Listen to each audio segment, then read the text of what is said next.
Good evening sir. हाँ, आप आपसे पहले मिले थे हम लोग। जी सर। बहुत पहले जब आपने शुरुआत की थी। बहुत। हम्म। जी सर।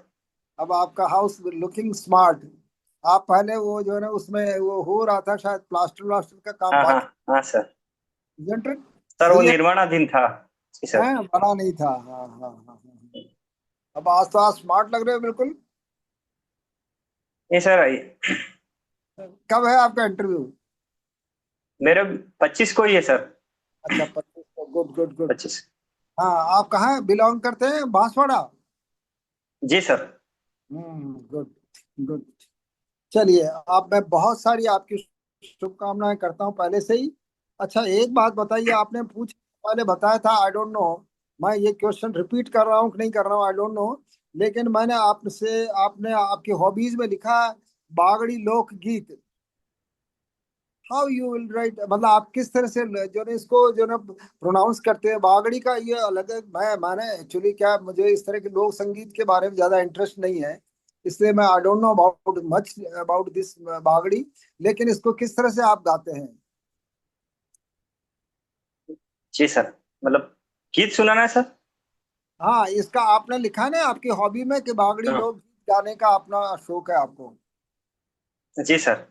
तो मैं आप सर आपको पहले थोड़ा बैकग्राउंड बताता हूँ, पृष्ठभूमि।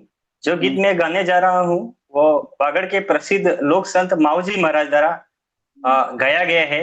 जो कि कृष्ण के निष्कलंकी संप्रदाय के अवतार माने जाते हैं और विष्णु के कल की अवतार के माने जाते हैं। तो उन्होंने आज से 237 साल पहले अपने चौपड़ों में भविष्यवाणी की थी। हम्म, तो उन भविष्यवाणियों को उन्होंने वाद विवाद शैली में लिखा गया है। उनके हम्म, जो गीत हैं माननीय प्रधानमंत्री नरेंद्र जी मोदी ने भी गाया था। और माननीय राजस्थान के मुख्यमंत्री भजन लाल जी जब आए थे वहाँ बेणेश्वर धाम पे, तो उन्होंने भी गाया था। और हम्म, कैबिनेट मंत्री महेंद्र जी मालविया ने कई बार गा चुके। तो मैं वही आपको थोड़ा अंश सुनाना चाहूंगा। हम्म, उन्होंने आज से 237 साल पहले भविष्यवाणियां की थी। तो पर्य पर्य पाणी विसाय महाराज, मावजी तो गांड केवाय महाराज, बेणेश्वर नो डंक बोले हे महाराज, गुजरात नो डंको बोले हे महाराज, धोळागलनी ढोलकी वागे हे महाराज, बहुत बढ़िया। बेणेश्वर नो मेळो भरे हे महाराज। बहुत ही बढ़िया, बहुत उन्होंने बढ़िया। उन्होंने कहा था सर कि मतलब परिये परिये पानी बेचेगा, तो आज बोतलों में कहीं ना कहीं 20 लीटर वाला पानी बिक रहा है और कैंपर में भी भर भर के आ रहा है। और हम्म, उन्होंने कहा था कि वायरे वायरे बातें था जी महाराज, तो आज मोबाइल से बातें हो रही हैं। और हम्म, उन्होंने कहा था कि मतलब डोंगरा पिघलेंगे, तो आज कहीं ना कहीं वो वैश्विक तापमान और ग्लोबल वार्मिंग से पर्वत पिघल रहे हैं। और हाल ही में जो हिमालय में जो घटना हुई वो उसी का उदाहरण है। तो उन्होंने हम्म। आज से 237 गुजरात का डंका बजेगा, तो कहीं ना कहीं गुजरात के लोग देश पे शासन कर रहे। तो उन्होंने प्रतीकात्मक तौर पर कहा था, लेकिन ये हो रहा है। तो ये उनकी दूरदर्शी सोच है। ये कब कही थी ये बात? 237 साल पहले आज से सर। अरे वाह, क्या जब बात है। उन्होंने चोपड़े लिखे, उनका वाचन किया था दिवाली पे। उन्होंने 5 चोपड़े लिखे वाद विवाद शैली में, आज भी मौजूद है। 4 एक अंग्रेज ले गए, 4 बहुत। हाँ, पड़े हुए हैं अभी। बहुत ही बढ़िया, बहुत ही बढ़िया। अच्छा, एक बात बड़ा, एक क्वेश्चन और पूछ रहा हूँ मैं आपसे। स्कूल में क्या पढ़ाते हो आप? सर 1 से 5 का शिक्षक को तो मैं हिंदी और अंग्रेजी और गणित सब सब्जेक्ट पढ़ा देता हूँ सर। हिंदी, अंग्रेजी और गणित। गणित, मैथ्स। हम्म। गुड। तो हिंदी आप कौन सी क्लास तक है आपका स्कूल? सर मैं प्राइमरी स्कूल में हूँ सर। अच्छा, प्राइमरी है। Good good. अच्छा। अच्छा, एक एक एक क्वेश्चन और है आपको। आपने संस्कृत भी लिखा था आपकी एजुकेशन उसमें जो है ना, आपकी ग्रेजुएशन तक। जी सर। हम्म। संस्कृत के बारे में एक क्वेश्चन पूछ रहा हूं मैं आपको। वैदिक संस्कृत और शैन्य संस्कृत संस्कृत में क्या डिफरेंस है?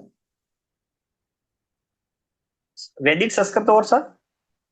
वैदिक संस्कृत, वेद हाँ वेद जिसमें लिखे गए वो हाँ संस्कृत, हाँ। और एक शैन्य संस्कृत, उसमें क्या डिफरेंस है दोनों में? वैदिक संस्कृत तो सर कहीं न कहीं वेदों में जो संस्कृत लिखी गई है उसमें नियम आधारित है, लेकिन ये जो आप दूसरी बोल रहे हो उसके बारे में नहीं पता सर। अच्छा चलो, मैं डिस्कस करते बताऊंगा आपको। अच्छा एक बात बताइए, हिस्ट्री भी है आपके पास? जी हिस्ट्री सर। आपका कौन सा काल था स्पेशली? आपने कौन से जो है ग्रेजुएशन किया ना आपने, जी सर। या पीजी भी किया था? नहीं सर, ग्रेजुएशन किया मैंने। अच्छा, जो है तीनों पीरियड में आपको कौन सा पीरियड अच्छा लगा? और वैसे तो सर इतिहास के सभी पीरियड अपने आप में विशिष्ट योग्यता रखते हैं, लेकिन मुझे सर मध्यकालीन भारत ज्यादा पसंद है। अच्छा, मध्यकाल में क्या किया इन्होंने? ब्रिटिश जो है मुगलों का या सल्तनत काल का कोई कंट्रीब्यूशन है क्या आपको याद, जो बहुत बड़ा काम किया हो? नहीं सर, इतिहास के सभी कालों का सर कहीं ना कहीं भारतीय इतिहास में कंट्रीब्यूशन है। तो कहीं ना कहीं मध्यकाल का ही जरूर है। 1100 हम बाणों से लगाकर देखें तो 1857 तक जरूर। पहले गौरी आए, उसके बाद गजनवी आए, उसके बाद सल्तनत काल रहा 1226 से लग। तो कहीं ना कहीं। Is there any contribution of जो है ना मिडिल एज या इस मध्यकालीन भारत का कोई कंट्रीब्यूशन है क्या, अपने भारतीय इतिहास में, जिनमें जो याद रखने लायक हो, ऐसा कुछ बहुत बड़ा? जी सर। जी क्या सर। है? उसी समय में सर सल्तनत शासन काल की स्थापना हुई थी, तो कहीं ना कहीं सल्तनत काल के बहुत सारे साहित्यकार हैं। बहुत सारे स्मारकों की है स्थापत्य कला का विकास हुआ भारत में। और उसी काल में कहीं ना कहीं सूफीज्म और भक्ति आंदोलन का भी प्रारंभ हुआ।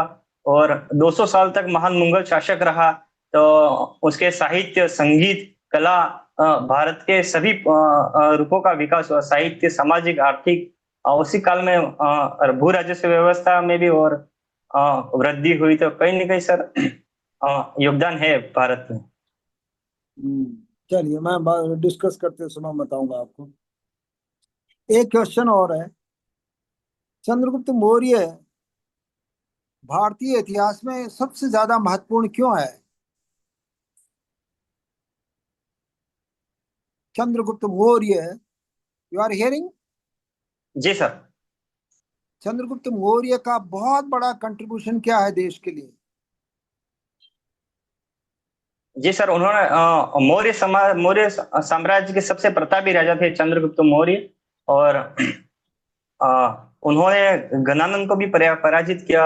गणानंद उनके दरबार में एक थे महान विद्वान।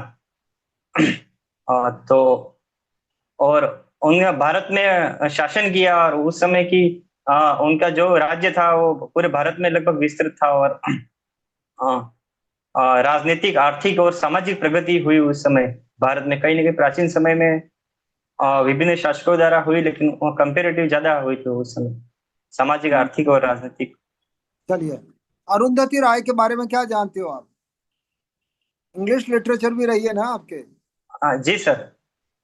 क्या जानते हो उसके सर बारे वह भारत की इंग्लिश में फेमस राइटर रही है, महिला। और उनको शायद पुरस्कार भी मिला है, रिकॉल नहीं कर पा रहा हूँ। में? अच्छा एक बात बताइए, आपने स्कूल में ज्वाइन किया, उससे पहले फिफ्थ स्टैंडर्ड का जो है ना, फिफ्थ का बोर्ड होता है। जी सर। तो बोर्ड के रिजल्ट में इज देयर एनी डिफरेंसेस आपके आने के बाद में? आप तीन सब्जेक्ट, महत्वपूर्ण महत्वपूर्ण सब्जेक्ट पढ़ाते हैं, मैथ्स भी पढ़ाते हैं, इंग्लिश भी पढ़ाते हैं, हिंदी भी पढ़ाते हैं।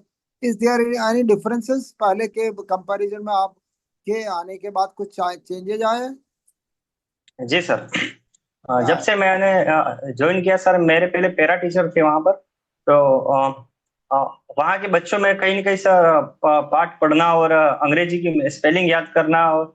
और रिजल्ट में इस बार सर सबकी ए ग्रेड आई है। और एक दो बच्चों का नवोदय में भी चयन हुआ है सर। तो कहीं ना कहीं मेरे आने के बाद सर सकारात्मक बदलाव आया, और बच्चों में सभी विषयों के प्रति जागृति बढ़ी है। और वो वर्णमाला और अल्फाबेट से परिचित हुए हैं sir. Very good, very good. अच्छा एक बात बताइए, प्रदेश आपका सिलेक्शन के बाद में प्रदेश को आप क्या कंट्रीब्यूट करना चाहेंगे कि ये काम मैं बहुत अच्छा कर सकता हूँ, और वो जो है ना दूसरा कोई नहीं कर सकता मेरे बराबर, और मैं वो जो है ना इस प्रदेश को देना चाहता हूँ? व्हाट विल बी किस तरह का वो आपका एंड हो सकता है, गोल हो सकता है, जो आप सबसे ज्यादा अच्छा कर सकते हैं? सर मैं शिक्षा के क्षेत्र में ही कार्य करना चाहूंगा ज्यादा, क्योंकि मेरे यही रुचि रही है। और शिक्षा के अगर मुझे मौका मिलता तो मैं शिक्षा के क्षेत्र में कार्य करूंगा, और मेरे जो युवा हैं आने वाले उनको गाइडेंस दूंगा, मार्गदर्शन करूंगा, और उनकी काउंसलिंग करूंगा। और जो भी समाज की जो महिला हैं, बालिका हैं, उनकी भी शिक्षा में मदद करूंगा। और सरकार की जो भी कल्याणकारी शिक्षा के लिए योजनाएं हैं, उनको धरातल पर लागू करूंगा। और सामाजिक आर्थिक पिछड़ापन है उनको दूर करने में मेरा प्रमुख एरिया शिक्षा रहेगा। और उसके बाद अगर प्रायोरिटी में है तो कहीं ना कहीं बेरोजगारी है, स्किल कौशल है, और सांस्कृतिक और सामाजिक जो भी इनरिचमेंट का कार्य करूंगा, और जो कुरीतियां समाज में है उनको खत्म करने का कार्य हम्म। अच्छा, एक क्वेश्चन करूंगा। आपके लिए। देश को अंग्रेजों ने क्या कंट्रीब्यूट किया? अंग्रेजों का कंट्रीब्यूशन देश के लिए क्या हो सकता है? देश में अंग्रेजों का शासन रहा 200 साल, जी सर। तो क्या उनका कंट्रीब्यूशन मानते हो देश के लिए? जी सर। कंट्रीब्यूशन। अ- अंग्र, हाँ। अंग्रेजों ने सर जो भी किया, निश्चित रूप से उन्होंने भारत को लूटा है और अपने स्वार्थ के लिए किया। लेकिन कुछ अच्छी चीजें पर उन्होंने इंट्रोड्यूस की, जैसे लॉर्ड मेकाले हैं, लॉर्ड रिपन है। उन्होंने जैसे लॉर्ड रिपन ने स्थानीय स्वशासन के बारे में बताया, और स्थानीय स्वशासन की प्रेरणा दी। तो कहीं ना कहीं ये पंचायती राज व्यवस्था का उद्भव 19 और लॉर्ड मेकेले ने शिक्षा के क्षेत्र में जो कार्य किया, अ, वो हमारे लिए महत्वपूर्ण है। तो कहीं ना कहीं शिक्षा है, और रेल का विकास किया। अ, तो ये चीजें अंग्रेजों के द्वारा दी गई। भले उनका उद्देश्य लूटना था, भारत से धन एकत्रित करके ले जाना था अंग्रेज ने, लेकिन जाने अनजाने में ये कंट्रीब्यूशन किया है अंग्रेजों ने। एक्चुअली क्या और होता है, यहाँ सुनो। पर जो अभी मैं आपको रिव्यू करते समय बताऊंगा कि आपको किस तरह से एक एक वन बाय वन कंट्रीब्यूशन बताना है आपको, जो है ना। अच्छा, एक बात और क्वेश्चन हिस्ट्री से रिलेटेड है। अजात शत्रु ने सबसे पहले अजात शत्रु को सबसे पहले कहाँ का राज्यपाल बनाया था? Sorry sir. अच्छा, चलो, एक एक आपका जो है ना नीलेश जी, पहले से मैं आपको, एक तो स्मार्ट लग रहे हो, पहले आपका जो मुझे मैं रिव्यू, अनऑफिशियल रिव्यू कर रहा हूँ ये, कि पहले आपका जो है ना थोड़ा सा, जो मुझे लग रहा था कि आपका कंट्रीब्यू या सोच जो है ना थोड़ा नेगेटिव टाइप था। अभी आप यू जी सर। काफी आपको पॉजिटिवनेस दिखाई दे रही है चेहरे पर। You R G looking sir. Comparatively, आपको काफी कॉन्फिडेंट एंड वो लग रहा है। तो मैं आपको ये, पहले तो मैं क्वेश्चन आपका बागड़ी का लोकगीत, ये बहुत अच्छा है, आपसे बाय द वे पूछा जा सकता है। तो ये इस तरह के क्वेश्चन, क्योंकि वो जनरली बहुत बहुत गहराई में जाके कोई नहीं पूछता क्वेश्चन, जनरली जो है ना जनरल क्वेश्चन ही पूछते हैं। तो आप लोकगीत का ये इस तरह का आपको बहुत अच्छी बात है। एक क्वेश्चन आपसे पूछा था कि वैदिक संस्कृत और शैन्य संस्कृत में क्या डिफरेंस है? वैदिक संस्कृत जो वेदों में लिखा गया ना, वो वो कानून या नियम या अलग, मतलब जैसे जो जो ना उसके जो ना क्या कहते हैं, उसका जो होता है ना फॉर्मेशन, उसके अनुसार नहीं लिखी हुए। बाद में जो है उनके जो नियम है, उनके पतंजलि का जो वो क्या नाम, पाणिनि का अष्टाध्यायी, और उसके अष्टाध्यायी। हाँ, उनके आधार पर इसको जो है ना शैन्य संस्कृत को वो जो है ना ढाल दिया गया नियमों के अंतर्गत। लेकिन इसमें जो वैदिक पीरियड की, जो वैदिक वेदों में जो जो है ना उनका जो श्लोक है सारे के सारे, यह वो किसी कानून या नियम या उसके जो है ना उसमें बंधी हुई नहीं है वो। बाद में शैन्य संस्कृत जो है ना उसमें डिफरेंस यही है कि वो नियम कानून व्यवस्था, या मतलब उसके जो ना कौन सा अलंकार लगाया है, कौन सा छंद है, कौन सा क्या है, वो सब बाद में उस तरह के उसमें लगता है। ठीक है।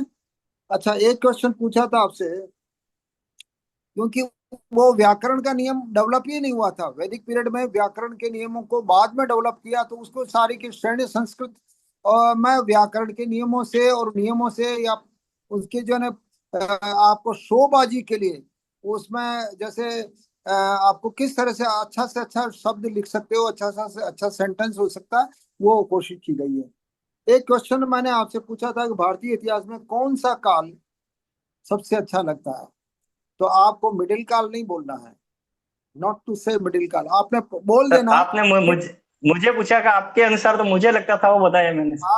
करेक्ट। आपसे इसलिए मैंने पूछा कि आपका, मैं फीडबैक लेना चाह रहा था। लेकिन देखिए क्वेश्चन क्या होता है कि एक एक बात समझना कि हमारा जो आज का जो चल रहा है एटमोस्फेयर, या यूं कह सकते हैं कि कंटेम्प्रेरी टाइम, कि जिसमें किसका राज्य है, हमारे शासन किसका है, गवर्नमेंट किसकी है, तो गवर्नमेंट के पॉइंट ऑफ व्यू से उनका सोच क्या है, और आज का मतलब जो है ना पुराना सोच क्या है, ये देखना पड़ेगा। तो सोच को, अब देखिए कि अगर आप मिडिल एज के लिए कहोगे तो आपको कंट्रीब्यूशन नहीं बता सकते उनका कुछ भी, बेसिक कोई सर कंट्रीब्यूशन। इतिहास का स्कॉलर सर बायस नहीं हो सकता। सुनो, इतिहास में कोई भी मिडिल एज का, ज्यादा ट्रेड एंड बिजनेस उनको मेंटेन किया था इन्होंने, बाकी तो सारे लड़ते रहे यहाँ के राजाओं से, उनका कोई बहुत कंट्रीब्यूशन नहीं है मिडिल एज का। तो इनका जो है ना अंग्रेजों का तो कंट्रीब्यूशन है, वो मैं आपको बताता हूँ अभी। लेकिन मिडिल एज का या मिडिल टाइम का जो है ना उसका कंट्रीब्यूशन के बजाय आप कहेंगे कि भारतीय इतिहास का प्राचीन काल हमारा सबसे अच्छा था। प्राचीन काल में क्या हुआ, कैसे हुआ, कि आप जैसे चंद्रगुप्त मौर्य है, चंद्रगुप्त मौर्य ऐसा सम्राट था दुनिया का जो, और अशोक, ऐसे महान सम्राट थे जिसके बराबर कोई दुनिया का कोई भी दूसरा राष्ट्र, दूसरा जो है ना वो शासनाध्यक्ष नहीं हुआ। You are following my point? कैसे? जी सर। चंद्रगुप्त मौर्य ने सिकंदर का जो है ना सेनापति सेल्यूकस को हरा दिया, सेल्यूकस को हराकर वापस, और उससे कहां तक प्रदेश लिए, अफगानी अराकोशिया, एरिया, गेड्रोसिया और परोपनिषदे। क्या नाम है? अराकोशिया, एरिया, परोपनिषदे और गेड्रोसिया, चार नाम थे। वो ग्रीक ने, ग्रीक कर जो ना ऑथर्स थे ना, उन चार नामों का बैक्टीरिया, ये जो ना अफगानिस्तान तक का एरिया था, जिसमें आप उसको उन्हीं शब्दों में यूज करेंगे। अगर आपको कभी, आप आईएएस के एलिजिबल हैं कि नहीं अभी? एलिजिबल तो हूँ सर, लेकिन दिया नहीं। हाँ, आईएएस में जो आप अपियर होना, तब आपको मेरी बुक पढ़ना, मैं बताता हूँ कि कौन सी बुक। एरिया, अराकोशिया, गैड्रोसिया और परोपनिषदे, चार वर्ड उन्होंने, चार प्रदेश दिए थे, तो वो अफगानिस्तान का पूरा एरिया को कवर कर लिया था। हैं, तो ये बहुत जी सर। बड़ा कंट्रीब्यूशन है, इतना बुरी तरह से हराया था उसको, है सेल्यूकस को, और उसने अपनी इसी लड़की की, हेलेना की शादी की थी। और ये जो ये बुक है, क्या नाम, कंटेम्प्रेरी, उसका क्या नाम उसका, Cambridge history of India, Cambridge history of India में ये लिखा है कि जो कैम्ब्रिज हिस्ट्री ऑफ इंडिया जो है ना ब्रिटिशर्स के टाइम लिखी गई थी है, उस कैम्ब्रिज हिस्ट्री ऑफ इंडिया में लिखा है कि कैडोज, एक वर्ड आया कैडोज, जो शादी के सुलह, शादी का उनमें आपस में शादी का संबंध की बात बात हुई है, तो वो जो कहता है कि लड़ाई के टाइम शादी के संबंध की का क्या रेफरेंस देने की क्या जरूरत है, शादी हुई है। वो कहता है कैम्ब्रिज हिस्ट्री में स्पष्ट किया है कि शादी हुई है, और हेरना जो है ना वहां से जो है ना ग्रीक लड़की भारत में आई है शादी। You are following my point? और अशोक जी ने सर। जो महान महात्मा जो है ना महात्मा बुद्ध के उपदेशों को पूरे दुनिया में फैलाया, पूरी दुनिया में जो है ना वो नॉर्दर्न इंडिया, इंडिया ही नहीं है, पूरे नॉर्दर्न एशिया के, सारे एशिया के बहुत सारे कंट्रीज में उन्होंने फैलाया, ये बहुत बड़ा कंट्रीब्यूशन है। आप मध्यकाल के किसी भी इतिहास में ये इस तरह का कंट्रीब्यूशन नहीं है किसी का भी। उन्होंने ज्यादातर लड़ाई की, और लड़ाई को कोई भी पसंद नहीं करता है। फॉलोइंग पॉइंट, जी सर। My point. सिंधु और मेसोपोटामिया और जैसे सिंधु घाटी सभ्यता, उनका भी योगदान रहा है, और जैन और बौद्ध धर्म का उदय भी 6ठी शताब्दी ईसा पूर्व। वो देखो ऐसा होता है कि हाँ। वो एक बहुत बड़ा जी। कंट्रीब्यूशन है, लेकिन उससे ज्यादा कंट्रीब्यूशन हमारी एकता को स्थापित किया उसने, चंद्रगुप्त मौर्य ने, अशोक ने। जो कंट्रीब्यूशन है वो दूसरों का, किसी भी दुनिया के किसी भी जो है ना वो राज्य अधिकारी का नहीं है। जी एक क्वेश्चन पूछा था, एक दो क्वेश्चन का आंसर जवाब दे रहा हूँ बस, जी हो जी। गया सर। अंग्रेजों अंग्रेजों का मेरी योगदान राय, वाला सर। हैं? अंग्रेजों का योगदान वाला सर एक तो। हाँ, अंग्रेजों का हाँ बताता हूँ मैं आपको। ये अरुंधति राय के बारे में पूछा था। अरुंधति हाँ, राय का बुकर पुरस्कार मिला है, the God of small beautiful God of पुरस्कार। स्मॉल थिंग्स पर। हाँ, किस पर? गॉड ऑफ स्मॉल थिंग्स पर। स्मॉल थिंग्स, हाँ बुकर पुरस्कार मिला, अब याद आ वैसे गया। अब अरुंधति राय जो है ना, ये इसका के जो है ना गवर्नमेंट की थोड़ी विरोधी रही है। लेकिन वो क्वेश्चन आपसे हो सकता है ना पूछा जाए इस तरह का।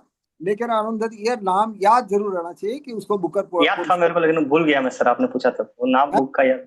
हाँ। याद था मेरे को लेकिन भूल गया बस। हाँ, कोई बात नहीं। गॉड ऑफ स्मॉल थिंग्स उसकी बुक है। और उसमें बुकर अवार्ड मिला था ये। एक आपने पूछा था स्कूल में ज्वाइन करने के बारे में, तो आप बताना कि भाई ये मेरा पहले का परसेंटेज याद रखना, 1 2 3 4 5। कि मेरा फिफ्थ का रिजल्ट पहले ये था, फिर दूसरे ईयर में ये हुआ। इस तरह से जो ना 5 साल के 4 साल के आपका अब रिजल्ट ग्रेड होता है। आते हैं सर, परसेंटेज, हाँ। हाँ, ध्यान रखना ग्रेडिंग आप। सिस्टम हो गया है। ये या 1 2 3 4 इस तरह से मेरे ईयर वाइज याद रखना है। अच्छा, एक प्रदेश में आपने किस तरह से कंट्रीब्यूट करेंगे वो ठीक है, इट्स योर आउटलुक। आप कहेंगे कि मैं एजुकेशन में काम करना चाहता हूँ, तो it's very good good thing. एक क्वेश्चन मैंने पूछा था, अंग्रेजों का क्या योगदान है? अंग्रेजों का योगदान बहुत बड़ा है। लूटा है देश को, इसमें कोई दो राय नहीं है। उसकी चर्चा का करने की जरूरत भी नहीं है। लेकिन जो उन्होंने कंट्रीब्यूट किया देश को, जो ये जो है ना, मतलब मुगलों के टाइम सल्तनत काल में बहुत अलग अलग अलग अलग अलग टुकड़े हो गए थे इसको। हमारा पहले देश एक ही था। लेकिन इनके टाइम पर मध्यकाल में, थोड़ा राजपूत काल में, ये अलग अलग टुकड़ों में हो गया था विभक्त। तो ये उसको उन्होंने एक तो एक एक सूत्र में बांध दिया उन्होंने। एक तरह का कानून व्यवस्था लागू कर दी। एक तरह की जो है रेलवे, पूरी तरह इंडिया में रेलवे के संचार साधन है, कम्युनिकेशन सिस्टम, उसको डेवलप कर दिया। रेलवे का जो है ना रेलवे, टेलीफोन, टेलीग्राम, एंड क्या कहते हैं, post and Telegram, all that. ये कंट्रीब्यूशन उन्होंने किया। प्रशासनिक व्यवस्था को कैसे जो है ना मॉडर्न एज के लिए जो नेसेसरी है, वो किस तरह से सेट किया जा सकता है, वो बहुत बड़ा कंट्रीब्यूशन है। कि हमारा जो है ना क्या गवर्नर सिस्टम क्या होता है, प्रधानमंत्री मुख्यमंत्री क्या होते हैं, किस तरह से रूल चलता है, यह संवैधानिक अवकाश की जो व्यवस्था है वो बहुत बड़ी थी। लॉ एंड ऑर्डर सबके लिए बराबर है। जो पहले अलग अलग था, अलग अलग जो है ना, मतलब राज्य के अलग अलग कानून व्यवस्था थी, तो पूरे देश के लिए कानून व्यवस्था एक तरह की लागू हो गई। एक तरह की जो है ना प्रशासनिक व्यवस्था के सिलेक्शन की व्यवस्था हो गई वो। तो ये सब चीजें जो है ना न्यूज, जो संचार व्यवस्था, अखबार की बाजी से देश जो है ना एकता के सूत्र में बंध गया। ये और सारे कंट्रीब्यूट। सामाजिक कुरीतियों पे भी प्रहार किया, लॉर्ड विलियम बेंटिंक ने सती प्रथा पे रोक लगाई, कहीं ना कहीं ये भारत समाज में कुप्रथा और अंधविश्वास। वो देखिए, सती प्रथा भी बहुत इंपॉर्टेंट है। लेकिन उससे ज्यादा इकोनॉमिकली और प्रशासनिक व्यवस्था को आप जो है ना लेंगे ना, तो उसमें ये भी चीजें आपको याद रखनी है, सती प्रथा भी याद रखनी है। वो सामाजिक बुराई को रोका बहुत बड़ा। लेकिन इससे ज्यादा हमारे लिए देश के पूरे देश को जो है ना उन्होंने इस तरह से इनडायरेक्ट वे में, वो नहीं चाहते हुए भी देश को एकता के सूत्र में बांध गया है। संचार साधन, ये आप चीजें, 2 3 चीजें, 5 4 5 चीजें याद रखना। एक तरह एक क्वेश्चन पूछा था संस्कृत को। आप एक कोई भी एक अजात शत्रु के लिए पूछा था मैंने, सॉरी। अजात शत्रु को कहाँ का राज्यपाल बनाया था पहले?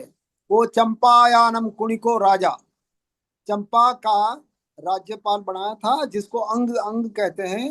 अंग उस प्राचीन काल में अंग का राजा था, बनाया था। और अजाया उसके लिए शब्द मिलता है इसमें, चंपायानम कुणिको राजा। इसमें मैंने, ये मेरी बुक है, आधुनिक भारत का ये इतिहास सर मैंने देखा ग्रुप में, ग्रुप में देखिए, देखी है। हाँ देखिए सर। क्या। हाँ हाँ। और ये मेरी प्राचीन भारत है। ये।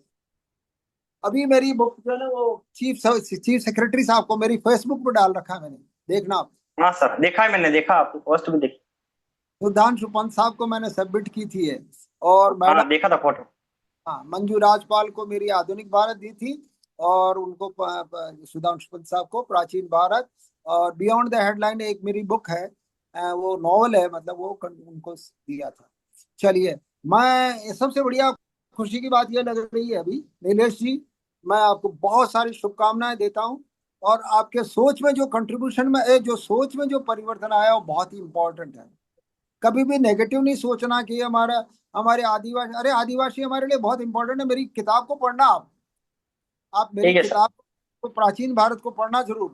और ये आपके बहुत काम आएगी। आप आईएएस देंगे ना तो यू विल फील प्लेजर। बहुत अच्छा लिखा है मैंने। ये लिखा है मैंने। वो एक वर्ड है उसमें, एक शब्द और एक लाइन और ले रहा हूँ कि ये वर्ड है ना, ब्राह्मणों से मुखमाशी दाहुरा जन्य कृत उरु तदस्य जद वैश्य पद्माम शूद्रो अजायत। जनरली लोगों ने व्याख्या, इसकी व्याख्या गलत व्याख्या करते हैं। पद्माम शूद्रो अजायत, शूद्र जो है पैरों से पैदा हुए। लेकिन मैंने उसमें लिखा है, इसको सही व्याख्या की है कि जिस तरह से हमारे पैर, आपने देखा है कि पुराने लोगों को, हम जो भी हमारे घर में जो एजेड हो जाते हैं उनके पैर छूते हैं हम, तो वो पूरा स्तंभ जो ना, समाज हमारा पूरा जो है इस वर्ग पर खड़ा है जिसके आधार पर पूरी सिस्टम चलता है। तो मैं उनके इसमें ने लिखा है कि हमारे जो है जितने भी, ये जितने भी ये जो है क्या कहते हैं, ये क्या नाम इसका, वेद व्यास कौन थे, और ऐत्रेय ब्राह्मण के जो है वो ऋषि कौन थे लिखने वाले, सारे के सारे जो है शूद्र ही थे ये। तो और इन्होंने जो ना पूरा समाज जो है ना, हमारा नाम जरूर शूद्र है लेकिन ये पूरे समाज का उनके आधार पर, उनके धरातल पर खड़ा हुआ है। ये मैंने क्लियर किया। और वो इस तरह पूजनीय जैसे कि हमारे लोगों को पूजते हैं ना, पैरों का छूते हैं और उनको समाज प्रणाम करते हैं बड़े को, उसी तरह से हमारा समाज का ये वर्ग भी हमें पूजनीय है। ये बात मैंने जी उसमें सर। क्लियर, मेरी बुक को पढ़ना आप। जी सर, जरूर पढ़ूंगा मैं। हाँ, अमेजोन पर अवेलेबल है और आप पढ़ के देखोगे तो हाँ, आप कहोगे सामाजिक व्यवस्था पढ़ना इसकी वैदिक कालीन, और उसका वेदों का क्या कंट्रीब्यूशन है वो भी आपको अच्छा लगेगा। चलिए, बहुत सारी शुभकामनाएं, आपका पॉजिटिवनेस और आपकी बहुत सारी मैं सफलता की कामना करता हूँ। 100% सिलेक्शन होगा आपका अच्छी जगह, ये मैं कामना करता हूँ। बेस्ट विशेष धन्यवाद सर। शुभ। धन्यवाद सर। बहुत सर थैंक यू वेरी धन्यवाद। Much sir. थैंक जी सर। अमर सिंह जी। जी। Thank you sir. Nilesh ji कैसे हैं आप? जी सर, बढ़िया हूँ। आप तो बहुत स्मार्ट दिख रहे हैं आज। काफी टर्न आउट भी किया है। सर, सर जयपुर आया हूँ मैं थोड़ा इससे। अच्छा, वेरी गुड। कहाँ पे रह रहे हो? ये माइका पीजी में सर, पीजी का। कहाँ पे पीजी आपका? ये सोमानी हॉस्पिटल के, ये गोपालपुरा बाईपास। अच्छा, चलो, अगर सोमानी कुछ कुछ जयपुर में कुछ चाहिए तो मुझे बताना, मैं जयपुर में हूँ। अच्छा, ठीक है सर। अच्छा, एक चीज तो शायद ललित सर इसको करेक्ट कर लेंगे। आप अपनी मूंछों का पूछ लेना उनसे कि मूंछों को कितना ट्रिम करना है। और आपने ड्रेस रेडी कर ली? हाँ, ड्रेस रेडी कर ली सर, लेकिन ये नहीं है, दूसरी है सर। ओके, तो एक बार ना ललित सर से कंफर्म चेक करवा लेना ड्रेस, एटलीस्ट 2 दिन पहले ठीक उनको कंट्रोल वगैरह कराना ठीक पड़ेगा। है। ठीक है, मैं फोटो है भेज देता हूँ सर। Very nice. एक जो बार बार ऐसे करते हो, अभी कर रहे हो या फिर आपका यूजुअल हैबिट है? नहीं सर। तो ये मत कीजिए, टाइम बहुत ही awkward लगता है। टाइम। या तो कुछ गले को साफ करने के लिए गरारे वगैरह हाँ, कीजिए, सो दैट वो जो कुछ अगर कफिंग है वो ठीक हो जाए। वो और बोलते हैं तो सर अंदर आ जाती है, बोलते हैं। बहुत बोलते हैं तो कहीं कहीं। फिर भी हाइड्रेशन कीजिए, एक दो वीडियो देख दाके कुछ उसका सॉल्यूशन निकाल लीजिए अपना। कि आपको बार बार जो आपका गले में कुछ खिंचखिंच जैसा हो रहा होगा, कुछ इचिंग हाँ, जैसा होता होगा, तो फिर आप उसको शांत करने के लिए करते होंगे तो वो awkward लगता है। और आप बार बार करेंगे 30 मिनट में, तो आप 5 4 बार कर लोगे तो उनको ये एकदम से पता चल जाता है। ठीक है। ठीक। तो सवाल पे आते हैं। सवाल की बात सबसे पहले थी कि जैसे आपने एनईपी तो ढंग से पढ़ा है। जी सर। एनईपी में उल्लास क्या है? उल्लास? सर उल्लास एक ऐप है सर, जिसके माध्यम से जो असाक्षर है उनका सर्वे कर उन्हें साक्षर बनाने के लिए प्रशिक्षण प्रदान किया जा रहा है घर घर। फुल तो फॉर्म? जो भी उल्लास के फुल फॉर्म सॉरी है। इसको ढंग से पढ़ना, ये भी रिसेंटली ट्रांसक्रिप्ट में पूछा गया है एक चीज। ठीक है, एनईपी का ही पार्ट है। सेकंड चीज, आपकी जो वागड़ी गीतों को लेके इंटरेस्ट है, तो आपने बोला कि आप उनको गाते हैं। और कौन कौन से फोक आर्ट्स हैं, कौन कौन से जो लोकल आर्ट्स में फेमस है? दो चार के नाम बताइए। वागड़ी गीतों के तो हो गया साउदर्न जोन में। हाँ। हम्म, राजस्थान में और कहाँ कहाँ के जो फेमस आर्टिस्ट हैं, फोक आर्टिस्ट के बारे में बात कर रहा हूँ, लोक कलाओं में। जी सर। जैसे मांड गायकी है सर, मांड गायकी है, जैसलमेर में फेमस है अल्लाह जिल्ला बाई। जी। उसके अलावा एक मांगणियार मांगणियार है, मांगणियार गायकी है सर, गायन की एक शैली है। और सॉरी सर, नहीं याद कर। तो मांगणियार है तो उनका कोई फेमस मांगणियार आर्टिस्ट? हाँ, सादिक खा, शायद सादिक खा। Nice nice, yes. उनके कुछ सादिक खा इंस्ट्रूमेंट मांगणियार। ऐसे ही किसी आर्टिस्ट के नाम पे जयपुर में एक इंस्टीट्यूट बना हुआ है, खड़ताल का नाम सुना आपने? हाँ, खड़ताल के जादूगर। तो ऐसा कुछ उनके नाम पे कोई यहाँ पे बना हुआ है, कोई आर्ट फॉर्म, ये इंस्टीट्यूट बना हुआ है जयपुर में? Sorry sir. ये अपने कल्चर में भी याद नहीं। पूछते हैं, है ना? और ये आप पूछना जरूर जरूर, जैसे संगीतारिया मैम है, तो वो लंगा और मांगणियार पे बहुत ज्यादा क्वेश्चन पूछती है। इनकेस आपके पास उनका बोर्ड आ गया तो आपको आर्ट, क्योंकि आप तो बेसिकली आप ये भी कह रहे हो कि आप लोकल आर्ट में इंटरेस्ट रखते हो, तो आप जब आर्ट में रखते हो तो आपका बाकी आर्ट्स का भी जानकारी होनी चाहिए। आप समझ रहे हो बात को? जी तो सर। लंगा, मांगणियार, उनके इंस्ट्रूमेंट, उनके फेमस जो एक दो गायक कलाकार हैं, उनके नाम, जैसे अभी बोलो खड़ताल के जादूगर किसको बोलते हैं? खड़ताल के जादू, सॉरी सर। अच्छा, साकर खां का नाम सुना है? साकर खा, साकर खा। ओके। एक बफंग सुना है, इंस्ट्रूमेंट बफंग? जी सर। कहाँ पे बजाया जाता है, क्या होता है? सर पपंग मुख्यतः सर ये सुशीर वाद्य है शायद, सर मुझे लगा। बफर नहीं है, सुशीर नहीं है, तत्व वाद्य यंत्र, एक ऐसे बजाते हैं उसको, तत् पता नहीं। एक तार होता है वो बफंग, एक स्कल सा होता है, एक उसके अंदर बकरी की खाल पे उसमें से धागा निकाल के लेके जाते हैं और फिर उसको बजाया जाता है। तो बफंग जरूर खां मेवाती का नाम सुना आपने? अच्छा, हाँ चौरपा में था। जी सर, आप, सुना है। हाँ, अगर आपने अपनी ये हॉबी यही रखी है, जितने भी आर्ट फॉर्म है, तेरा ताली हो गई, बाकी जितने भी शेखावटी ख्याल, कुचामणी ख्याल, इन सब के जो फेमस आर्टिस्ट हैं वो, इसके अलावा लंगा और मांगड़े, इन दोनों में जितने भी फेमस आर्टिस्ट हैं वो एक दो अपने जितने जितने इंस्ट्रूमेंट है उनके बारे में पक्का याद रखना कि इससे रिलेट करती हैं चीजें, फिर वहां से वह स्विच कर जाएंगे। वो नहीं पूछेंगे जो आप पढ़ के है, वो नहीं पूछेंगे, और इतना प्यार से भी नहीं पूछेंगे जितना हम पूछ रहे हैं, बहुत ही आपको वो करेंगे।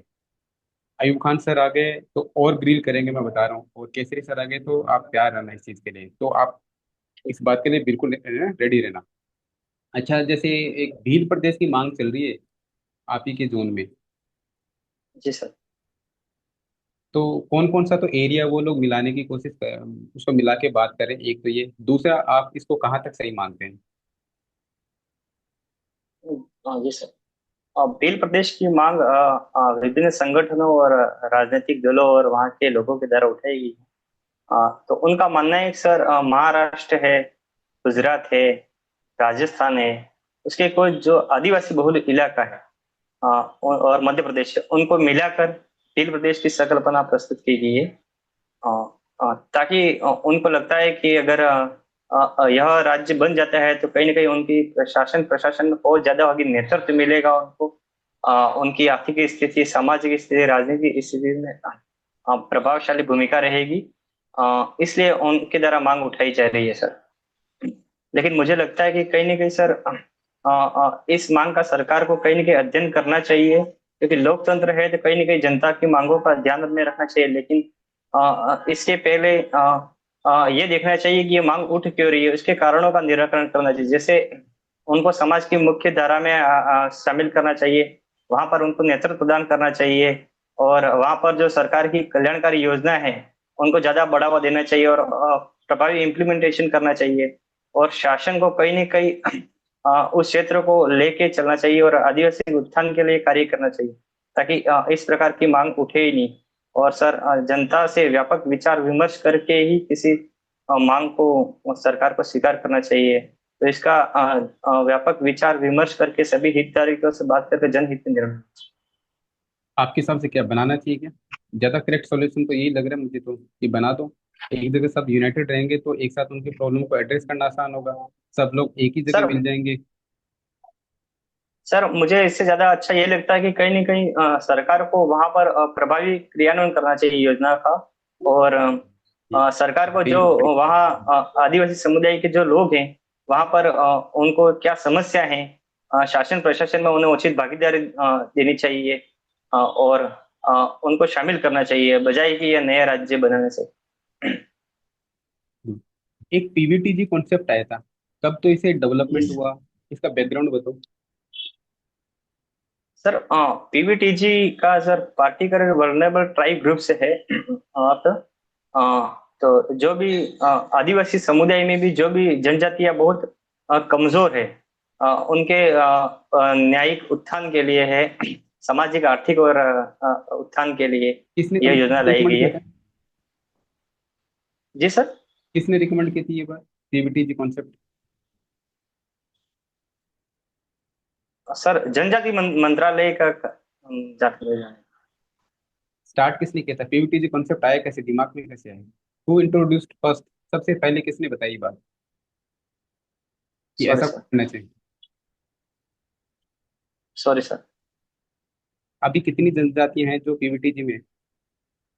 राजस्थान में सर वैसे पूरे देश में 75 जनजातियां हैं और राजस्थान में एक से एकमात्र शहर ही है जनजाति को पीवीटीजी में शामिल किया गया परफेक्ट।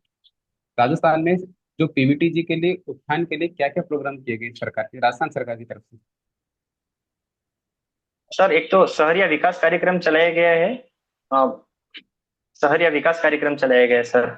और एक पीएम जनमन योजना केंद्र सरकार की योजना है, जनजाति के आर्थिक उत्थान के लिए। तो पीएम जनमन योजना भी शुरू की गई है और जो भी शहरी जनजाति के लोगों को स्किल डेवलपमेंट के लिए बहुत सारी योजना चलाई गई है। धरती आबा क्या हुई योजना है, धरती आबा?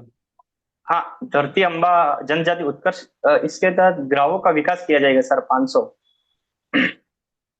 ये भी योजना केंद्र सरकार की है। कौन से 500 गांव? सर देश के जो भी पीवीटीजी में शामिल सर। यस, ऐसे बताइए उसको। एक पीएम धनधान्य योजना है, वो क्या है? जी सर पीएम कृषि धन धान्य योजना है, जिसके अंतर्गत सर कृषि में फसलों को बढ़ावा देने की बात की गई है। ये तो सभी में बताते हैं, सभी में, इसमें स्पेशल क्या बताएं? स्पेशल सर हमें भी रिपोर्ट बहुत हाईलाइटेड स्कीम है, आप इसको देख के जाना। देखी थी सर लेकिन मैं उसका प्रोविजन भूल रहा हूँ सर। नहीं, फिर से याद रखिए उसको। और ये ना कृषि को एक क्लस्टर बना के जो एग्रीकल्चर में लोग परफॉर्म कर रहे हैं उनको टारगेट करके इस हाँ। स्कीम का इम्प्लीमेंट किया जाएगा, और ये 100 जिलों में कैसे किया जाएगा। ठीक, एग्रीकल्चर में जो लोग परफॉर्म कर रहे हैं उनको टारगेट करके एक स्कीम ले, जो पीएम कृषि धनधान्य योजना है। इसके अलावा एक राजस्थान सरकार में और भी डेवलपमेंट प्रोग्राम चल रहे हैं, उनको टक टक बोलना सीखिए। आप बताइए, 2-3 प्रोग्राम और है जो डेवलपमेंट पे कंसर्न करते हैं जनजातियों के लिए। अच्छा मांडा क्लस्टर योजना है क्या है ये? सर। मांडा क्लस्टर योजना है जो जनजाति के जो गांव है उनको विकास करने माडा का के। फुल फॉर्म बताओ। Sorry sir. ऐसे नहीं काम चलेगा। वहीं के हो और जनजातियों के लिए स्पेशल सेंसिटिव भी हो, कितना ध्यान रखते हो, और उनके बारे में स्कीम तो आपके जैसे दो का पहाड़ा होता है वैसे याद होनी चाहिए आपको। समझ रहे हो बात को? जी सर। है ना? तो वो एकदम से जैसे आप उस जोन से भी आते हो और पर्टिकुलरली बिलोंग भी करते हो और आपको उनके प्रति सहानुभूति है, तो वो दिखना चाहिए, बातों में नहीं होनी चाहिए, वो आपके उनके एक्शंस में झलकनी चाहिए कि वो चीज़ क्यों है। एक चीज ये बताओ आप, जो जो ट्राइब्स है उसमें कुछ कस्टम्स प्रिविलेंस है, जैसे वहाँ पे कुछ ऐसी जनजातियां हैं वो अलग ही चीजों को फॉलो करती है जो यूजुअली जो अपनी सोसाइटी में नहीं फॉलो होती, जैसे पोलीगेमी वहाँ पे एक कॉमन चीज है जनजातियों में। जबकि कॉन्स्टिट्यूशन तो मना करता है कि कॉन्स्टिट्यूशन में तो आप जो हिंदू मैरिज एक्ट है उसमें तो मना किया गया कि आप सिंगल मैरिज कर रहे हैं। अब यूसीसी भी आ रहा है, इसमें आप सभी के लिए कॉमन लॉ रहेगा कि वहाँ पे आप तो ऐसी बहुत सारी कस्टम्स हैं जो जनजातियां फॉलो करती है, जैसे बहुत पहले मौताना चलता था, है ना? इस तरह की जी काफी सर। सारी कस्टम्स हैं जो कॉन्स्टिट्यूशन में तो उनको इनवैलिड घोषित किया गया है, इलेजिटिमेट है, अवैध है वो, बट जनजातियां अभी भी उसको फॉलो करते हैं। अब आप वहाँ पे अपॉइंट हो जाते हैं बांसवाड़ा में ही एज ए एसडीएम, आपको पता चलता है कि जो वहाँ पे ना कॉन्स्टिट्यूशन का वोलेशन हो रहा है, आप क्या एक्शन लेंगे? चार पांच एक्शन बताइए, एक दो तीन चार पांच। आपने देखा एक आदमी के पास एक से अधिक पत्नी है, आप क्या एक्शन लेंगे? और आप देखते हैं वहाँ पे कॉमन प्रैक्टिस है, अब आप क्या एक्शन लेंगे? जी सर, पहले तो सर मैं उनको बताऊंगा कि अ, हमारे संविधान में क्या है, और जैसे यहाँ पर जैसे मोटाणा प्रथा है और बहुपत्नी प्रथा है, तो कहीं न कहीं ये कानूनी दृष्टि से भी गलत है, और उनको मैं पर्सनली समझाऊंगा कि ये सामाजिक दृष्टि से भी गलत है, और अब नैतिक तो दृष्टि से पॉलीगेमी भी पे इफेक्ट रही है बहुपत्नी। बहुत ज्यादा, क्योंकि हर एक जो सोशल कस्टम्स होती है ना, वो अपने आप में यूनिक है। और हर एक प्रॉब्लम बहुत बड़ी प्रॉब्लम है, आप समझिए मोटाना एक बहुत बड़ी प्रॉब्लम है, यूं समझ लो। ठीक वैसे ही जैसे दहेज प्रथा एक बहुत बड़ी प्रॉब्लम, तो सारी प्रॉब्लम को एक साथ नहीं इकट्ठा कर पाओगे आप।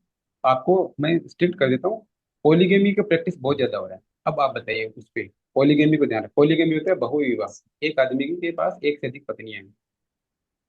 अब आप क्या एक्शन लेंगे? पांच एक्शन बताइए। सर, पहला एक्शन तो यही लूंगा कि मैं समाज में कैंपेन चलाऊंगा, और जन जागृति पैदा करूंगा कि कहीं न कहीं यह नैतिक दृष्टि से और कानूनी दृष्टि से और संवैधानिक दृष्टि से भी यह कार्य सही नहीं है, और महिलाओं की गरिमाओं के खिलाफ है। और जो तीसरा, जो भी व्यक्ति है ऐसा करे, उनको सामाजिक रूप से उनका बहिष्कृत करना भी एक उपाय हो सकता है सर। और अ, अन्य उपाय में सर, अगर वो फिर भी अगर, सॉरी सर, रिकॉल नहीं कर पा आपको ना इस पे दो रहा तीन, है। पहले तो कॉन्स्टिट्यूशनल प्रोविजन क्या है, जो संविधान है वो जनजातियों में कहाँ तक दखल कर सकता है, इस बारे में थोड़ी जानकारी रखना आप। तो एक जानकारी तो ये है कि संविधान में ऐसा बोला गया है कि जो जनजातियां हैं उनमें कॉन्स्टिट्यूशन दखल नहीं करेगा। एक चीज, जो जनजातियां हैं उनमें कुछ ऐसी चीजें होती हैं उनको नहीं इंटरफेयर करते। तो कॉन्स्टिट्यूशनल प्रोविजन ये है कि संविधान अंदर इंफिल्ट्रेट नहीं करेगा जब तक कि जो अपने मूल अधिकार हैं उनका उल्लंघन हो रहा हो। एक चीज, क्या समझ में है? वहां पे कुछ ऐसी हाँ। चीजें जो लीगल, इलीगल तो है, बट संविधान का भी उल्लंघन हो रहा है, बट फंडामेंटल राइट का उल्लंघन नहीं हो रहा, जहां तक तो चलने दिया जाएगा। ये है कॉन्स्टिट्यूशनल बेसिस, मतलब संविधान इसको यहाँ तक परमिट कर देता है। एक चीज, ये बात समझ गया आप? जी सर। एक चीज। दूसरी चीज ऐसी है, अगर ऐसा हो गया तो, जैसे बोला अभी किसी की दो पत्नियां, तो अब क्या करोगे आप उनका? कुछ ही नहीं ना, वहाँ पे कॉमन है ना, तो आप क्या कर लोगे? तो आप क्या करोगे? आप बोले सलाह दूंगा, मैं छोड़ूंगा, फालतू बातें नहीं हो सकता। आप लीगल लीगल चीज है ना, वो आप उसका नहीं बोल सकते। अब उनके क्या सोल्यूशन, आपने उनका विवाह विवाह विच्छेद कर दिया, कल को आप पे जनजातियों पे वो इन्फिल्ट्रेट करने का केस लग जाएगा, आपके वहां से इकट्ठे लोग आएंगे, आपको उठा के फेंक देंगे, कहीं और भेज देंगे। तो आप उसमें इन्फिल्ट्रेट नहीं कर सकते। तो आप उसमें इतना स्टैंड रखना कि जो कॉमन प्रैक्टिस है उसमें एंट्री है ही नहीं अलाउ। वहाँ की लोगों जो है ऐसी इस तरह की, तो मैं अपने उच्च अधिकारी के संज्ञान में ला सकता हूँ। पहली बात तो है कि उनके फंडामेंटल राइट का वोलेशन हो रहा है क्या?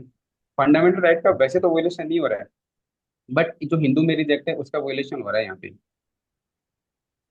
तो आप एक चीज ये कहना कि सर, जो संविधान यहाँ पे तो इतनी अनुमति देता है कि फंडामेंटल राइट का वोलेशन नहीं होना चाहिए। जैसे मोताना को क्यों बैन कर दिया गया है? मोताना में एग्जैक्टली बैन हो रहा है, आर्टिकल 21 है, उसका वो हो रहा है, वोलेशन हो रहा है। जैसे वो हम सती प्रथा करते, क्यों एकदम से हो गया? क्योंकि वो आर्टिकल 21 का वोलेशन है, सब्जेक्टिफाई हो रही है वुमन, वो उनको फोर्सिबली जलाया जा रहा है। तो ऐसे जैसे आर्टिकल 21, ऐसी कोई भी प्रथा है उनको हटा दिया जाएगा।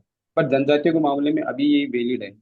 दूसरी चीज उन्होंने अभी कहा गया है कि अगर इस चीज से ज्यादा नुकसान हो रहा है तो कोर्ट फिर भी इंटरवेन कर सकता है आर्टिकल 21 में। तो आप अपने उच्च अधिकारी के संज्ञान में लाएंगे, दो चीज। तीसरा, ये देखेंगे कि उनके जो महिलाओं के हित है उनको कौन अच्छे प्रोटेक्ट कर सकते हैं, आप उनको इंपावर कर सकते हैं, सो दैट ये चीज कम से कम हो। अगर एक लड़की को इतनी ऑप्शन मिल जाएंगे, वो एजुकेट हो जाएगी, उसकी नौकरी लग जाएगी, वो क्यों एक वो उसको भी चाहिए कि उसका एक एक ही पति हो, वो ऐसे क्यों तीसरी बीवी बनना पसंद करेगी, दूसरी बीवी? तो आप विमेन एम्पावरमेंट पे काम करेंगे रेदर देन उनकी कस्टम में घुसने की कोशिश करेंगे। जी सर। एक लास्ट सवाल मैं आपसे पूछता हूँ कि जो अभी गोविंद गुरु का नाम जानते हैं? जी सर। गोविंद गुरु के बारे में बताइए जरा। जी सर, उनका जन्म 20 जनवरी 1858 में एक बंजारे परिवार में हुआ था सर। और उन्होंने अ, अपना आजीवन गुजरात, मध्य प्रदेश और राजस्थान के जो भी आदिवासी समुदाय के उत्थान में लगा दिया।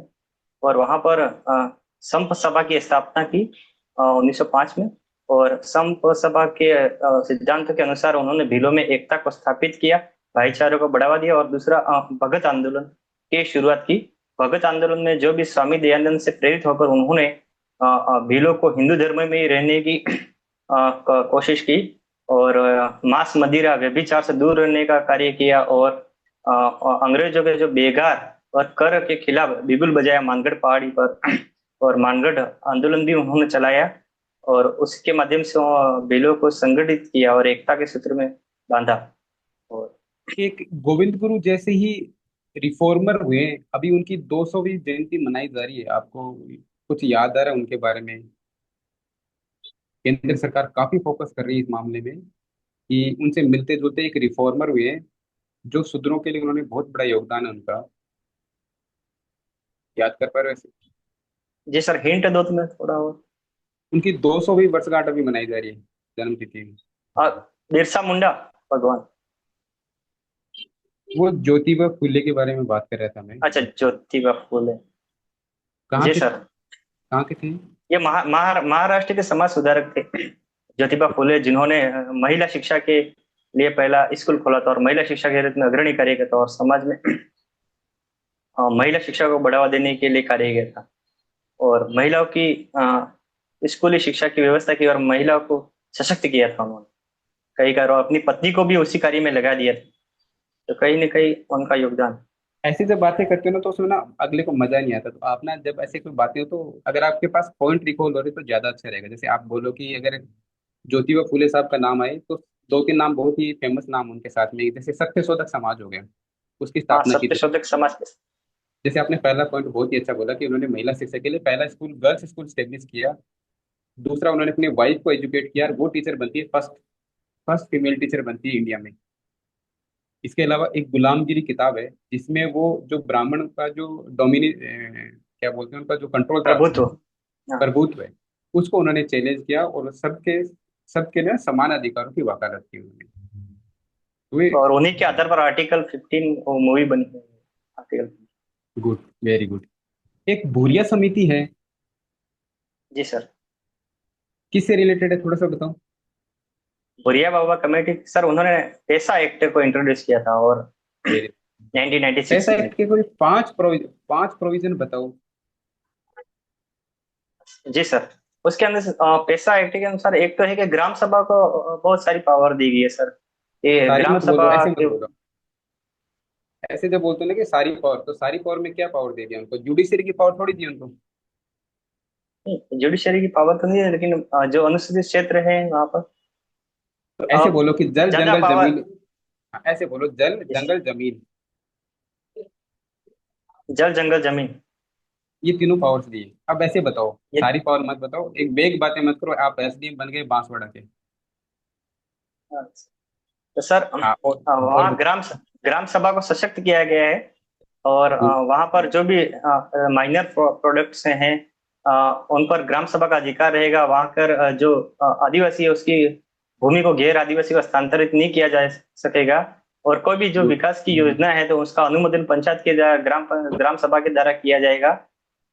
और ग्राम सभा को कर गुड। वसूलने का भी अधिकार रहेगा। और स्थानीय जो भी संसाधन है, जैसे खनिज है, अ, खनिज संसाधन है, और भी कोई जमीन से प्रोडक्ट निकलते गुड। हैं, तो कहीं ना कहीं उस पर ग्राम सभा का ही अधिकार रहेगा। और 5 पॉइंट पैसा वाले एकदम करेक्ट कर लेना। जो माइनर मिनरल्स होते हैं उनके बारे में, तो माइनर फॉरेस्ट गुड्स उनके बारे में, जल जंगल जमीन इसके बारे में, और उसके जो लैंड राइट्स हैं उनके सशक्तिकरण के बारे में, ऐसे 4-5 पॉइंट बना के ऐसे पेश करना है ना, ऐसे। तो आपका काफी अच्छा है, लास्ट टाइम से बहुत ही इंप्रूव किया आपने। बाकी ललित सर आपको और अच्छे से गाइड करेंगे। और best of the luck. Jaipur में कुछ भी आपको हेल्प चाहिए तो मेरे नंबर ले लेना, और के बाद में मैं जयपुर में हूँ। और ठीक है सर। Best of luck. 25 के लिए रेडी रहिए आप। मूछों को सही से ट्रिम कर लीजिए, बाकी सर गाइड कर देंगे आपको। Thank you Lalit sir. बहुत बहुत धन्यवाद आपका sir. Thank you Amar sir, thanks a lot. Thank you sir. Thank जी यू। सर, आप एग्जिट करें। हाँ नीलेश जी, जी सर। सबके हमने दो दो मॉक लिए हैं, पर आपकी उत्कंठा को देखते हुए हमने तीसरा मॉक अरेंज किया है। तो जी सर, आपका बहुत बहुत धन्यवाद। हाँ नहीं, पर इसमें यह है कि आपने जो पॉजिटिविटी और जो चेंजेस किए हैं बहुत अच्छे हैं, और ये आपके सिलेक्शन में अच्छा रोल प्ले करेंगे।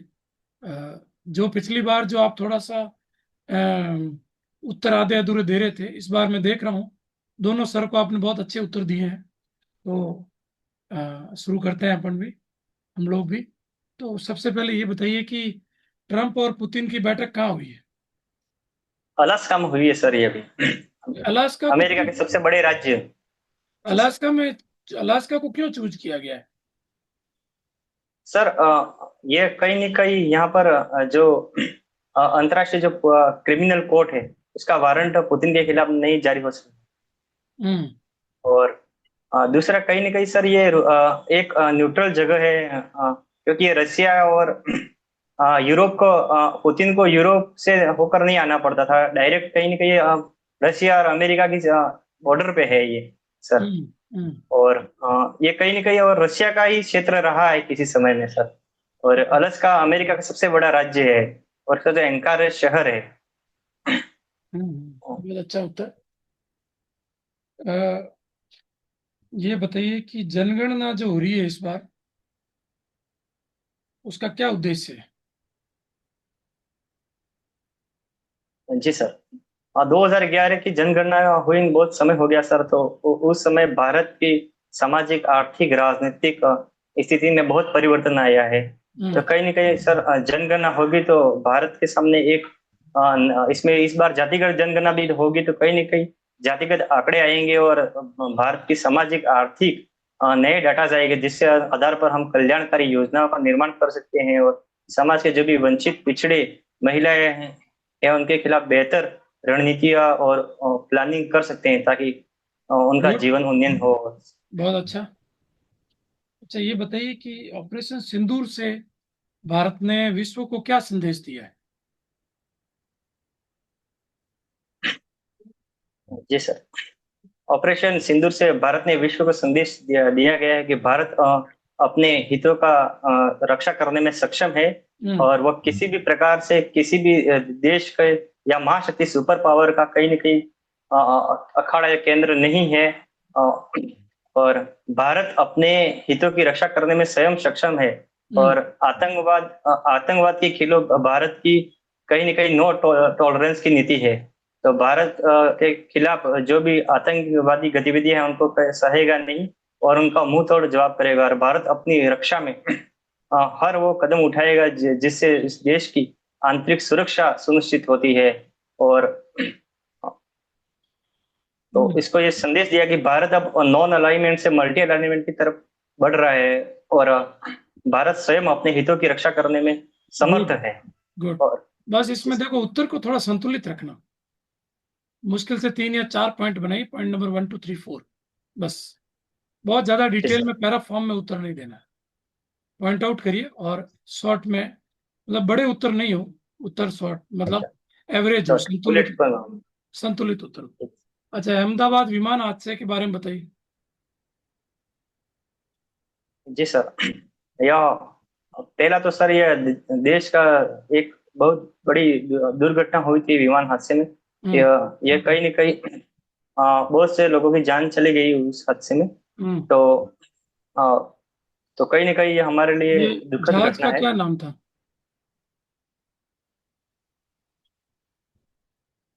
Sorry sir, recall. इसका नाम था बोइंग बोइंग। ए आई 171। अच्छा, इसमें वर्ड बोला जाता है मेडे मेडे मेडे, ये क्या है? किससे रिलेटेड है सर? विमान हादसे से रिलेटेड। सॉरी सर मुझे। देखो, इसका अर्थ होता है मदद। जब विमान कभी क्रिटिकल कंडीशन में होता है, तो जो पायलट होता है वो मैडे वर्ड बोलता है, मैडे मैडे मैडे, मदद करें, वो बोला जाता है। अच्छा ये बताइए कि ग्रैंड स्लैम क्या होता है? ग्रैंड स्लैम सर ये टेनिस के 4 प्रतिष्ठित टूर्नामेंट है सर। कौन कौन से? सर सबसे पहले तो अमेरिकन, उसके बाद फ्रेंच ओपन और विंबलडन और ऑस्ट्रेलियन। हम्म। तो इसका सीक्वेंस सर आपको पहले ऑस्ट्रेलियन ओपन होता है, उसके हाँ ऑस्ट्रेलियन ओपन, उसके फ्रेंच और विंबलडन, उसके बाद अमेरिकन। हम्म। अच्छा ये सीक्वेंस ये बताइए है। बिल्कुल। India out, India out movement क्या था? इंडिया आउट मिस, ये जो इंडिया आउट कैंपेन चलाया था, ये कहाँ चला था? सर ये मालदीव में चलाया गया था जहां तक मुझे ध्यान है सर। हम्म।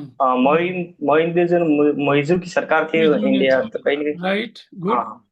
अच्छा ये बताओ कि इन्होंने एक तरफ तो इंडिया आउट का कैंपेन चलाया, और दूसरी तरफ ये अभी आ, मोदी को अपने स्वतंत्रता दिवस पर मुख्य अतिथि बना रहे, तो यू टर्न होने का क्या कारण रहा?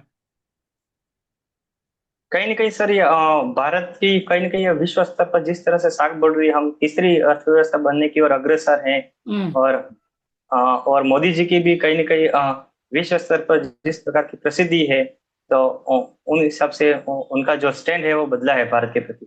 नहीं, उत्तर और ठीक है। भारत ने जैसे वो कोविड के समय में उन्होंने उनको सहायता पहुंचाई दी, तो कहीं ना कहीं उनके जो विचारधारा में उनके एटीट्यूड में थोड़ा परिवर्तन आया है और नरमी आई है उनके रूप में। नहीं, अच्छा है उत्तर आपका, पर इसमें और आप उन ध्यान रखना कि आंतरिक मामलों में हस्तक्षेप नहीं किया हमने हम्म, उनके। ठीक है। देखो, एक तो आप कहीं ना कहीं वर्ड है ना, तकिया कलाम, इसको हर दूसरी तीसरी लाइन में बोलते हो, तो थोड़ा प्रैक्टिस करना कि ये ज्यादा नहीं बोले। एक आध बार कहीं बोल दे तो चलता है, पर अगर आप हर जगह कहीं ना कहीं बोलोगे तो वो शो कौन सा करता है शब्द? कहीं ना कहीं, अच्छा। कहीं ना कहीं भारत ने ऐसा किया, कहीं ना कहीं मोदी जी लोकप्रिय हुए, कहीं ना कहीं आर्थिक व्यवस्था ऐसी हुई, तो कहीं ना कहीं वर्ड आपके लैंग्वेज में ज्यादा आता है। पिछली बार भी, अभी भी आ रहा था, पहले भी, तो थोड़ा इसको कंट्रोल करना आप। अच्छा, इसके देखो उत्तर आपको ये देना, यू टर्न का कारण है वो ये है कि एक तो भारत कूटनीतिक रूप से कौशलपूर्ण देश है, मजबूत देश है कूटनीतिक रूप से। हिंद महासागर में भारत का दबदबा है। और नंबर 3, भारत एक आर्थिक और रणनीतिक ताकत है। और भारत से व्यापार, जिसमें पर्यटन और वस्तु व्यापार है, वो उसके हित में है। तो किसी भी दो देशों के जो संबंध का आधार होता है, वो उस देश की अर्थव्यवस्था होता है। तो अर्थव्यवस्था के कारण मोइजू को लग गया कि जो पर्यटन है, जिसमें भारत का बहुत बड़ा योगदान है, उस इस- योगदान से भारत अगर पीछे हट गया तो मालदीव की जो अर्थव्यवस्था डगमगा सकती है। तो इन तीन चार कारणों से उन्होंने यू टर्न लिया है। ठीक है। अच्छा। अच्छा ये बताइए कि इस- ब्रिक्स को लेकर ट्रंप असहज क्यों है? जी सर। कहीं ना कहीं जैसे ब्रिक्स का शिखर सम्मेलन हुआ था, तो उन्होंने जो ब्रिक्स देश है उन्होंने आपस में जो अपनी मुद्रा है उनका प्रयोग करना और डी डॉलराइजेशन के बारे में जो बात कही, वो ट्रम्प को सही असहज करती है। कहीं ना कहीं ब्रिक्स देशों ने कहा कि सर हम अपनी मुद्रा में पेमेंट करेंगे आपस में। और कहीं ना कहीं ब्राजील, रसिया, इंडिया, चाइना और साउथ अफ्रीका, ये कहीं ना कहीं उभरते हुए अर्थव्यवस्था वाले देश हैं। तो कहीं ना कहीं ट्रम्प उनसे खफा है सर। बहुत अच्छा उत्तर है नीलेश जी। बस आपने इस उत्तर में 5 बार कहीं ना कहीं बोला है, तो थोड़ा सा इस पे आप कॉन्शियस होइए। सर। ये आपके उत्तर को वीक करता है कहीं ना कहीं। हर लाइन को कहीं ना कहीं से शुरू मत करिए। बाकी उत्तर अच्छा है आपका ही, कि ये जो जी सर। देश हैं डी डॉलराइजेशन की तरफ बढ़ रहे हैं, तो उसके लिए ट्रम्प को थोड़ा झटका लगा है। तो पर आपके उत्तर अच्छा होते हुए भी हर लाइन में आप 5 बार कहीं ना कहीं बोला है, तो थोड़ा इसका ध्यान करिए। Sorry sir. नहीं, ठीक मुझे है सर। देखो, हाँ, आप मुझे सॉरी फील नहीं करें, पर आप इसको इम्प्रूव जरूर करें। जी ठीक। सर, मैं ट्राई। हाँ। अच्छा ये बताइए कि अ, अभी सीजेआई कौन है? Chief justice of India. अभी बने हाल ही में, मई में। ये है सॉरी भूषण सर। रामकृष्ण गवई। हाँ, बी आर गवई सर। हाँ, ये बी आर गवई। प्रथम बौद्ध और दलित समुदाय के प्रथम बौद्ध व्यक्ति है और दलित समुदाय के दूसरे व्यक्ति है जो सीजेआई बने हैं। जी सर। तो इसका थोड़ा आप पढ़ के जाना। ये बताइए कि सुप्रीम कोर्ट ने डिजिटल एक्सेस को मौलिक अधिकार क्यों माना है? Digital access. जी सर, कहीं ना कहीं जिस तरह से सर वर्तमान में डिजिटल युग का दौर है, 21वीं सदी का जो युग है उसको डिजिटल युग कहा जाते हैं। तो कहीं ना कहीं सुप्रीम कोर्ट को आर्टिकल 21 की जब उन्होंने व्याख्या की तो कहीं ना कहीं डिजिटल एक्सेस शब्द को जो जोड़ा है उन्होंने, ताकि हर व्यक्ति आजकल फिजिकली पॉसिबल नहीं है हर चीज एक्सेस करना, तो वो डिजिटली भी एक्सेस कर सकता है। बहुत अच्छा उत्तर नीलेश जी। और इस उत्तर में आपने 4 बार कहीं ना कहीं बोला। आपने हर दूसरी लाइन में कहीं ना कहीं बोला। बिल्कुल राइट उत्तर है आपका। जैसे डिजिटल एक्सेस का मतलब है सूचना प्रौद्योगिकी तक वंचित और दृष्टिबाधितों तक पहुंच बनाना, और इसको सुप्रीम कोर्ट ने अनुच्छेद 21 के तहत मौलिक अधिकार माना। अब मैंने इन 4 लाइन में एक बार भी कहीं ना कहीं नहीं बोला। सर वो मेरे अवचेतन में फिट हो गया ये लोग था, मेरे को ध्यान ही नहीं रहता उसके बारे शब्दों के बारे में। तकिया कलाम हो गया, आप सही कह रहे हैं। इसका इसका एक इलाज है कि अब आप जब बोलो ना तो उसकी रिकॉर्डिंग करना कैमरा सामने रख के मोबाइल में, ठीक और है, इसलिए तो थोड़ा सा प्रैक्टिस करोगे ना तो कॉन्शियस होके जब करोगे तो ये प्रैक्टिस आपके काम आएगी और हो जाएगा। अभी 3-4 दिन है आपके पास, तो 3-4 दिन में जी सर। एक उत्तर में जब 5 बार कहीं ना कहीं बोल रहे हो तो वहां 2 बार हो जाएगा, और 2 बार चलता है। 2 बार जी सर। एवरेज है, मतलब 2 बार ज्यादा नहीं जी सर। है ना। बोलो जब थोड़ा सा चेतन होके बोलो, और चेतन होके मत बोलो बोलते टाइम। ठीक है, अच्छा कैमरा बोलो के सामने आके सर, है। स्क्रीन लाइट सर या मोबाइल के सामने है तो कैमरा थोड़ा वो उसमें हो हिसाब से सकता तो हो सकता है, हो हाँ सकता है। हाँ। पर आप ट्राई करें कि वहां पे पैनल के सामने ये चीजें नहीं हो। ठीक है अच्छा, सर। सिंधु समझौता क्या था? सर ये सिंधु समझौता भारत और पाकिस्तान के बीच में हुआ था 1916 में, हम्म 1960 में। हम्म जो पश्चिमी रिवर है सतलज, व्यास, रावी और झेलम, उनका पानी का 60%, 80% भाग पाकिस्तान यूज करेगा और 20% भाग भारत यूज करेगा। कितनी तो नदियां सिंधु समझौते में? जी सर, टोटल 5 नदियां, 6 नदियां, सॉरी, 6। 6 नदियां। किसका पानी 6। कौन यूज करेगा? सर पश्चिमी नदियों का पानी पाकिस्तान यूज करेगा, 4 नदियों का पूर्वी का भारत। 2 नदियों का ही करेगा भारत और 4 का पाकिस्तान करेगा।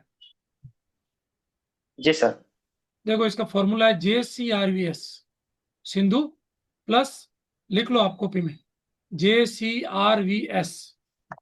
जे से झेलम, सी चिनाब, रावी, व्यास और सतलज। तो ये पश्चिम से पूर्व की ओर है, सिंधु प्लस JCRVS। अच्छा।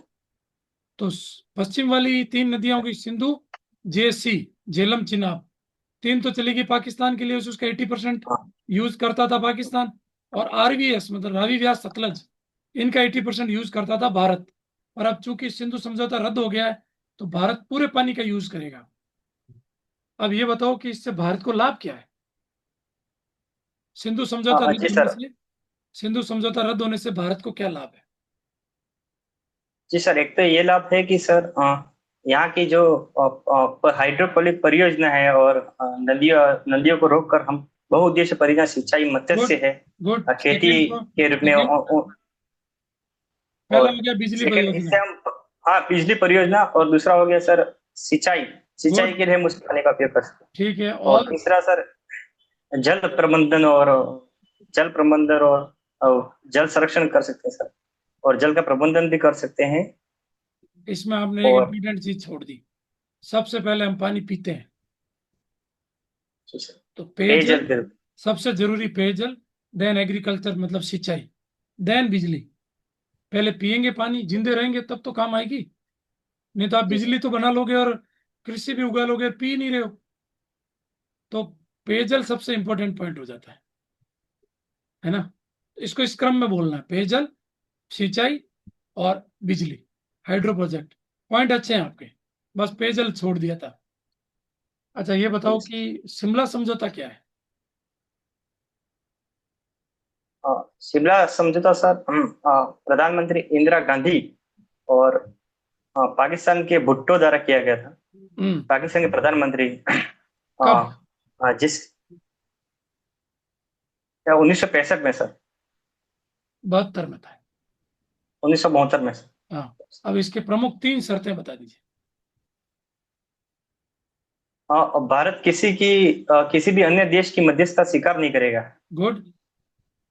और अ, दूसरा सर, एलओसी को मान्यता देगा। हाँ एलओसी को मान्यता देंगे। नियंत्रण रेखा और की। भारत की सेना जहाँ रहे वही वही रहेगी जहाँ सेनाएं वही, अभी हैं। जो जहाँ खड़े हैं वही एलओसी हो जाएगी, उसको मान लिया जाएगा। और भारत ने और 93,000 सैनिकों को रिहा कर दिया। रिहा कर दिया, युद्ध बंदियों। बस ये 3 पॉइंट आपको बताने। लास्ट पॉइंट, कच्चा तीवू द्वीप विवाद क्या था? सर ये विवाद विवाद मुख्य रूप से भारत और श्रीलंका के बीच में था, और तमिलनाडु, भारत का भी जो तमिलनाडु राज्य। हम्म। हाँ, कच्चा द्वीप किसी समय में सर उस पर भारत का अधिकार था, लेकिन भारत ने दावा नहीं किया था। तो वर्तमान में जो भारत के मछुआरे हैं, जब भी कच्चा द्वीप के पास फिशिंग करने जाते हैं, तो श्रीलंका की सरकार है उनके द्वारा और उनकी जो नौसेना है उनके द्वारा उनको भगा दिया जाता है। तो कहीं ना कहीं बिल्कुल राइट जो उत्तर है, तमिलनाडु बस के लोगों बिल्कुल द्वारा मांग की गई है कि वो बिल्कुल कच्चा सही उत्तर है द्वीप को आपका। भारत सरकार वापस बस कर इसको देगा। 74 में इंदिरा गांधी ने पाकिस्तान, ये श्रीलंका को दे दिया था। श्रीलंका को दिया था, 74 भारत में। का था, श्रीलंका को दे दिया था। और ये द्वीप जो है, ये पाक जलडमरू में स्थित है। 285 एकड़ का निर्जन द्वीप है। चलिए। चलिए रिव्यू करते हैं। जो मैंने एक आपको तकिया कलाम वाला क्वेश्चन बता ही दिया, वो आप देखना थोड़ा, कहीं ना कहीं वाला थोड़ा कर लोगे, इजी है, ये बड़ी बात नहीं है। और ठीक है सर। बाकी उत्तर अच्छे दे रहे हो, अच्छी तैयारी के ठीक साथ आए हो आप। और मैंने आपको अभी 15-20 पेज भेजे हैं कुछ नोट्स के, उनको जरूर पढ़ना। पढ़ लूंगा। और बढ़िया परफॉर्म करके आना। ठीक है सर। मूंछों को थोड़ी और छोटी करना, ये थोड़ी नीचे नहीं आए ज्यादा, है ना। तो और पूरा बाल कटवा लिए बस तो। है। जीरो करवा लिए। मुझे तो नहीं जीरो करवा लिए, फिर भी दिख रही है, कैमरे में ज्यादा दिखती है लगता है मेरे को सर। नहीं, जीरो तो नहीं यार, बड़ी है ये तो। थोड़ी बड़ी है लेकिन आज तो पूरे है। नहीं ये कैमरे में थोड़ा बड़ा दिखता है इन्होंने। नहीं, ये लंबा है ना इधर से, ये थोड़ा हम्म। छोटा करवा देना, ये इधर वाला, ठीक है सर। ये ठीक है ऊपर सर। वाला है ओट के बराबर करवा लेना इसको। ठीक है ठीक है ठीक है। और बाल छोटे करवाए क्या? हाँ, छोटे ही है सर, आज ही करवाए। और बाल थोड़े ये ऊपर की तरफ कर रखे हैं, इनको थोड़ा ऐसे थोड़ा हाँ, यूं, तो कंघी नहीं की सर। हाँ कंघी करके ऐसा थोड़ा अच्छे से सेट कर लेना इसको। और शर्ट किस कलर का रहेगा? शर्ट व्हाइट है सर, व्हाइट कोट पैंट और व्हाइट शर्ट है अंदर। और मैं आपको फोटो भेज दूंगा सर। ओके। ठीक। अच्छा कर ठीक रहे है हो, सर। अच्छा कर रहे हो, अच्छा करोगे। ठीक है सर, धन्यवाद आपका। बहुत सारे 3 बार मॉक लिया उसका नहीं सर, नहीं, इतना कोई बात नहीं। मार्गदर्शन देने के लिए। बस हमारी जो सफलता है वो आपकी सफलता में। ठीक है। जी सर, जी sir. Okay, all the best. ठीक है, धन्यवाद सर आपका और आपकी टीम का बहुत। ओके।